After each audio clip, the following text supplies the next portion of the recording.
Welcome to the Register's Report. My name is John Buckley. I'm the Register of Deeds of Plymouth County, and this show is about Plymouth County real estate.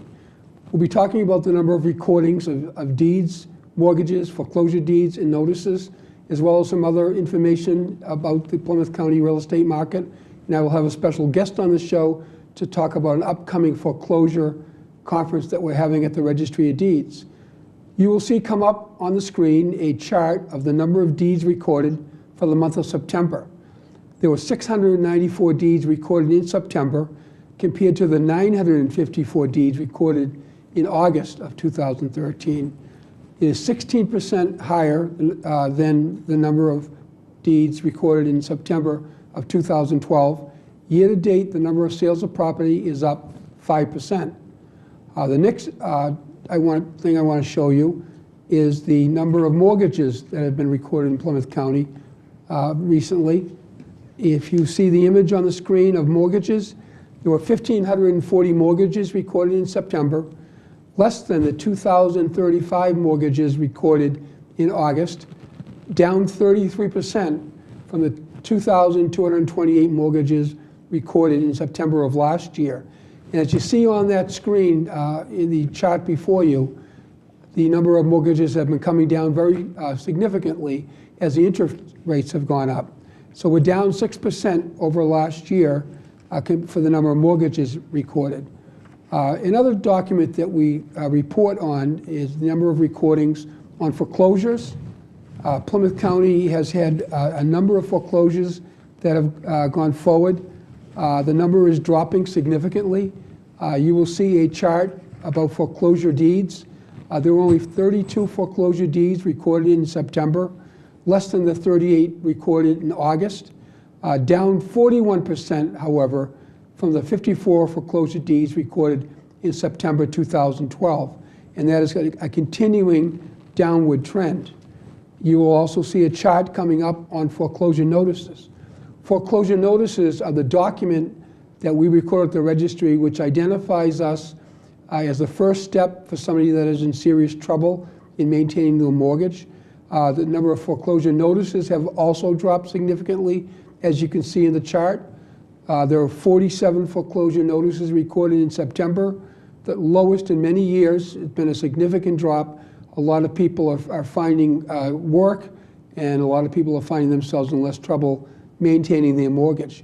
The number of foreclosure notices are down 48% from last year at this time. So as we go forward into our next segment, I just want to mention a couple other quick things. We're going to be talking about a foreclosure workshop. Anybody that is facing any trouble in foreclosures has to act immediately to try to get themselves a modification or solve their problem in some way. We'll be shifting over to my guest, Brian Moriarty, and I'd like to welcome Brian Moriarty to our show. Brian. John, how are you? Welcome. Thank you. We've worked a lot of years on this issue, Brian, as we know, and thankfully it's going the right direction. You heard my numbers earlier, Yep. and how it is working pretty well in terms of more and more people are getting modifications, more people are finding work, so they're in less difficulty. However, there are still many people that are facing foreclosure. There will be a chart on the screen as we talk that will show the number of foreclosure deeds and orders of notice for all of the 27 towns in Plymouth County in the city of Brockton.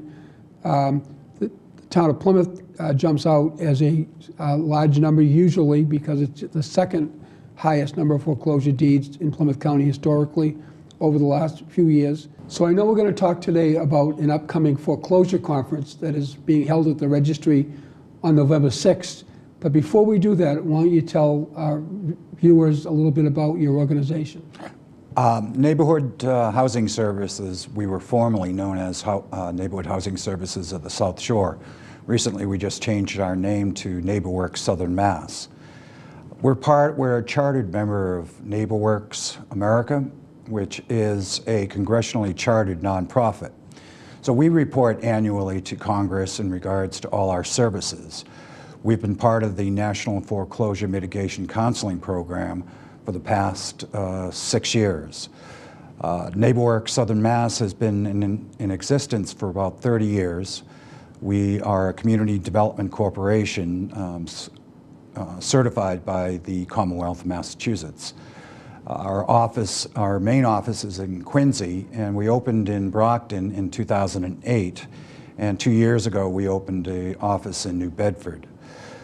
The main services that we provide are affordable housing. We build and develop housing, rental housing, affordable housing, home ownership opportunities. We also do first-time home buyer education, and we do foreclosure counseling and down payment assistance. And we're in the process of also doing financial capability because a lot of people that got into the foreclosure crisis didn't have the wherewithal or the education that would have protected them from the bad loan products that were out there that they suffered through. And you're also certified by the Department of Housing and Urban Development? We are a HUD-approved counseling agency, yes. So I've had a lot of great working relationships with you and your staff. We provide data from communities of people that are at the foreclosure notice stage, so there's still an attempt to help them. And you and your staff have done a great job at helping many, many people across Plymouth County. Well, thanks. And you've been a leader in regards to the foreclosure issue. Our relationship has developed into a best practice that other people across the country are following. So I'm grateful for your leadership in that. So let's talk a little bit about this foreclosure conference. I mean, the communities at Plymouth and Duxbury and Kingston have not been hit as hard as Brockton, for example, but right. There still are multiple properties every month from those communities that people are at the foreclosure notice stage. So, and I know you've done some advanced marketing to some of those people to try to get them to come to this session. It is on November 6th, and it is from 5 o'clock to 8 o'clock? 8 p.m. 8 p.m. And why don't you tell people a little bit about what would happen if they were able to come to those meetings? What we'd like to do is be able to meet one-on-one with the homeowner that is experiencing some sort of mortgage distress. We're, like you mentioned, John, that we are a HUD-approved counseling agency, so all our counselors are trained. And so when people come in, they'll sit down one-on-one with one of our counselors and discuss their current situation. What we are able to provide, and we've seen over 2,000 people since we've opened our doors in 2008. We've helped over 600 people with modifications, forbearances, short sales, so that they don't have a foreclosure on their credit reports. So when they come in, we'll sit down, explain our services. Our services are free. As I mentioned, we're funded through Congress, through the NFMC program. So there's no charge to the homeowner for our services. When they come in, we'll go over our services as well as look at their situation and work out an action plan, how we can help them either obtain a loan modification, or if they need to leave, we can help them with that. So you're the intermediary between them and the lender to try to get a result? We act as an advocate in the whole process of loan mitigation. And I know your success is from having previous contact with the people in the lenders' offices that are responsible for this. I have to say that so many people have come to me over the last number of years that are just so frustrated in trying to deal with lenders, particularly national lenders. Yep. They don't return calls. They change people in the middle of a process. They lose paperwork. It has been one of the most frustrating things that people have gone through in many years relative to real estate. Homeowners that are busy, they're working, right. They don't have the time to sit on the phone. That's what we're paid to do. We pushed through that Attorney General Coakley, and I'd like to mention also, the Attorney General has funded us in regards to our foreclosure counseling program, and we're able to put on this event at the registry through the funds that she's provided us. Their office has been great. They've been settling a lot of claims against national lenders, receiving a significant amount of money for that, and then using that money to help people try to solve the problem that the banks created in many cases. Not so much creating it from getting people into the trouble that many people bought bad loans to begin with, and the economy has affected a lot of people, but the failure of the banks, at least at the early stages, to even respond to people and work out modifications ended up in a great loss to the lenders by not doing it earlier. Well, they were never fully staffed to take on this crisis. Right. And through the national foreclosure relief that the Attorney General Coakley participated in, it changed the whole mitigation process. It brought in a single point of contact. It standardized what the lenders have to do to respond to a modification request. Right. So it really streamlined the process. Right. So I certainly advise anybody that's watching this show, anybody they know from family members or friends that might be having difficulty with their mortgage, it's well worth the effort to come to this meeting, or if they're unable to do that, do you want to give out a contact number that they can reach you? Sure. My telephone number is 508-587-0950, and I'm at extension 42. And if anyone has any question on where we are, we're 50 Aubrey Street in Plymouth. My number is at the registries 508-830-9298. People have any questions about it and our role in it. And I just really encourage people, don't wait. Anybody you know that has a problem, despite the fact that it's getting to be less of an issue nationally, statewide and locally, for one family to take that bull by the horns and really try to tackle it and get a modification is a great thing. And John, you and I read this just direct servicing newsletter that talks about the industry of mortgages. And today in the excuse me, in the newsletter there was a report about delinquencies being up. So the trend is down, which is a great thing. Right. But we're still concerned, and there's a report out by NeighborWorks that they just gave to Congress that if you receive NFMC counseling, you're 80% more likely not to default. And also, you're able, the average, I think, decrease in the mortgage is about $175. Yeah. I think buyer education for first-time home buyers, which is being required by a lot of national programs, is going to become the staple as you go forward, as lenders realize what the difference it makes in terms of people's managing their mortgage, to pay the mortgage and managing their home.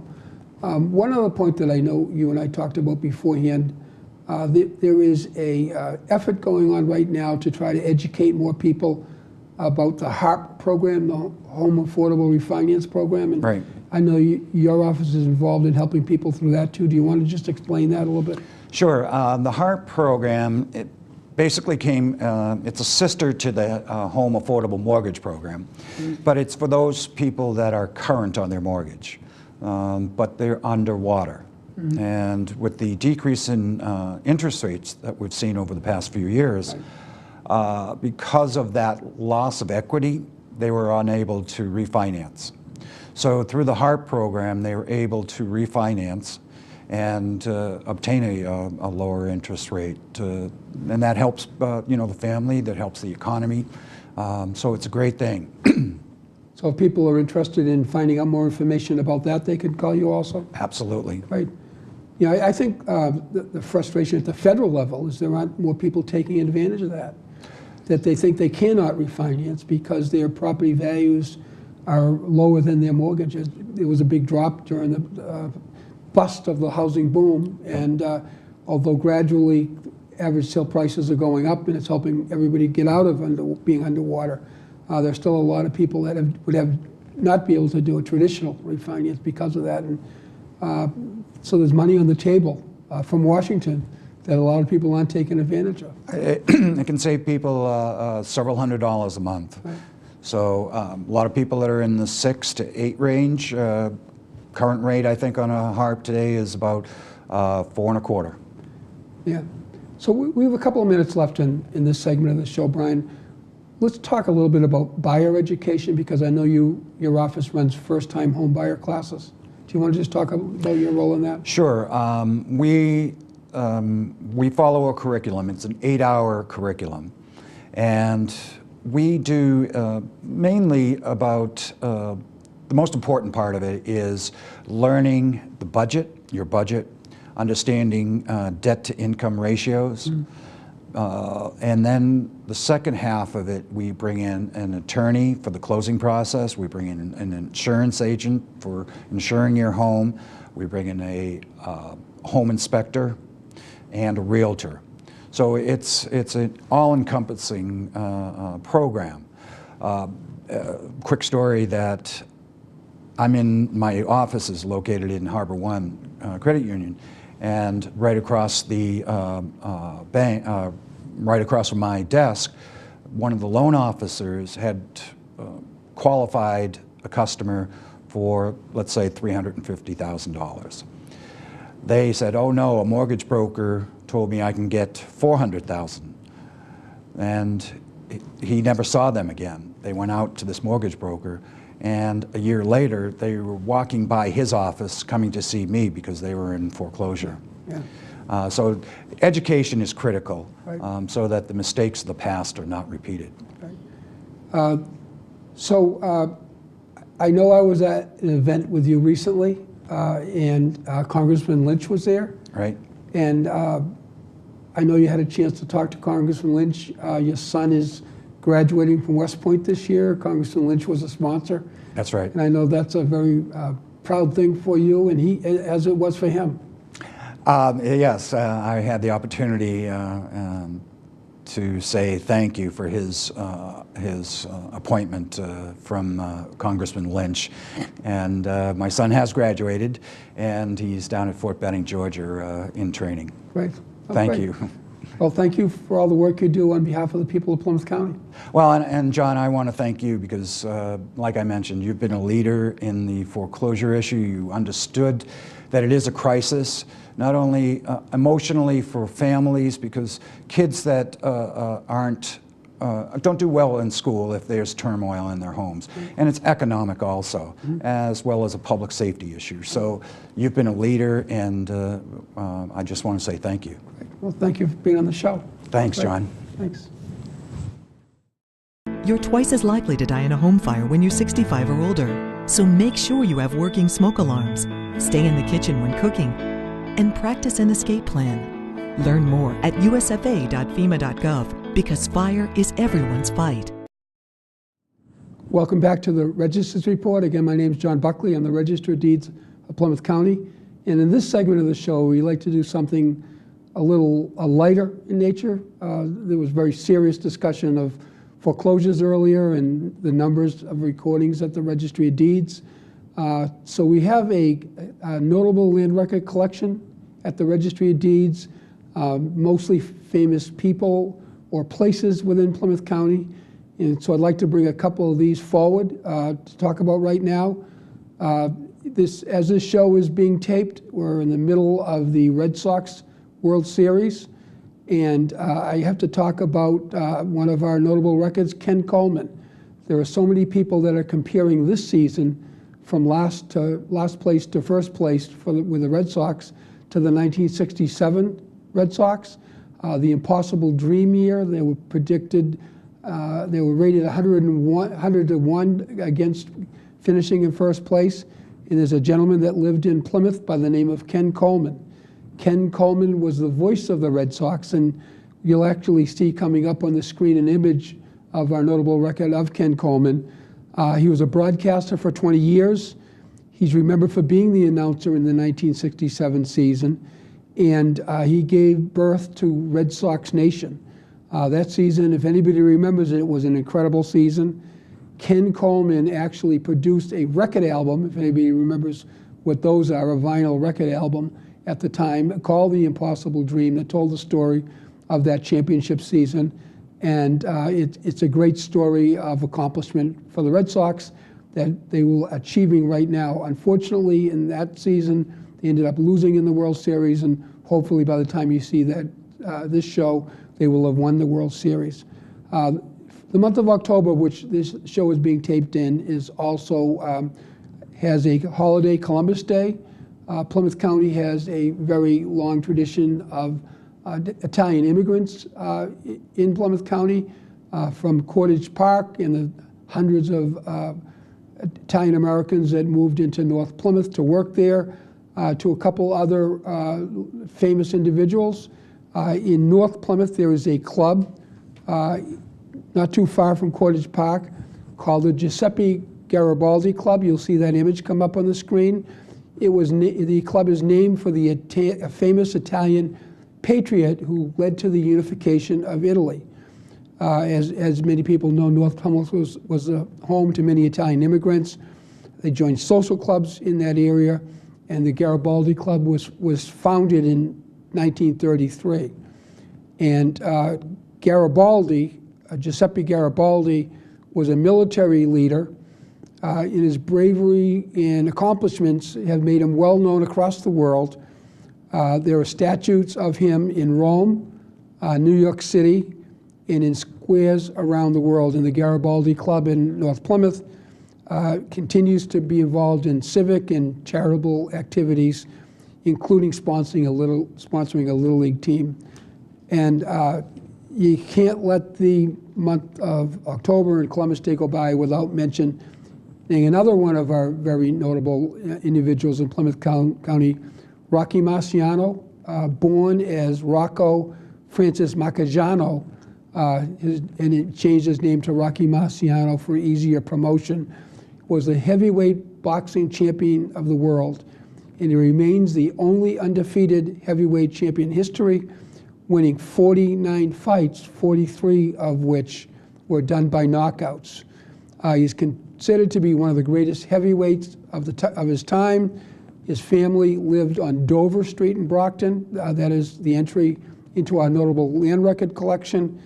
And the Brockton Historical Society renovated that house on Dover Street, and it is in the period of when Rocky Marciano lived at that home. There's also, if anybody has not seen, we also have a collection of statues across Plymouth County and plaques, because statues and plaques tell a great history of an area. And we've gathered together about 100 plaques across Plymouth County into a collection. But I just want to mention there is a new statue, relatively new statue, of Rocky Marciano in Brockton in Marciano Stadium, where the high school plays football and soccer games. It's a tremendous tribute to Rocky Marciano, and a story of courage from an Italian immigrant family who had all worked in the shoe business, becoming nationally and internationally known. If anyone has any interest in bringing forward some history, we've done about 80 of these land records so far. Please contact my office. I also invite you to our main office in Plymouth. We have a satellite office in Rockland on Hingham Street, a satellite office in Brockton at the Old District Court on West Elm Street, but our main office is in Plymouth at 50 Aubrey Street in front of the trial court next to Jordan Hospital. We have a whole series of displays in that particular entryway, some of which I've talked about, others which I know you find fascinating. And we also have a display case currently with the Carver Historical Commission. And in that display case, there are a number of historical items put in there by the Carver Historical Commissions, things like a cap from the Edaville Railroad engineer, a cannonball built in one of the foundries of Plymouth, some ironware built in the foundries of Carver, and a number of other historical items. On display right now are a number of notable land records from the town of Carver. So I invite anyone to come to our building to take a look at that. While you're there, I advise you get a copy of your deed. It's $1 a page to get a copy of your deed. There are a lot of scam entities that are out there trying to get people to purchase a copy of their deed for $59, and while you can get it at the registry for $1, it's a good thing to have in your estate planning package with your will and your power of attorneys and all those kind of things that people prepare for. You also, I suggest, if you're coming into our building and you're getting a copy of your deed, go to our customer service department and make sure that every single mortgage that you've paid off has been discharged, because it's a lot more difficult to try to get a discharge of a mortgage later in time. A lot of people pay them off. They come to the individuals. They think it's already been recorded, and that's just a good thing to do if you come into our building. So I want to thank you for watching this show. We like to share the information about the Plymouth County Registry of Deeds, and I hope you find it interesting. I want to thank a couple of people who helped me put this show together today. Dory Stoley, who worked in getting me on time to finish up my remarks and helping me through this, and David Antoine, who was the producer of this show. And I very much want to thank PAC TV for allowing us to share this information about real estate in Plymouth County. And we'll see you next month.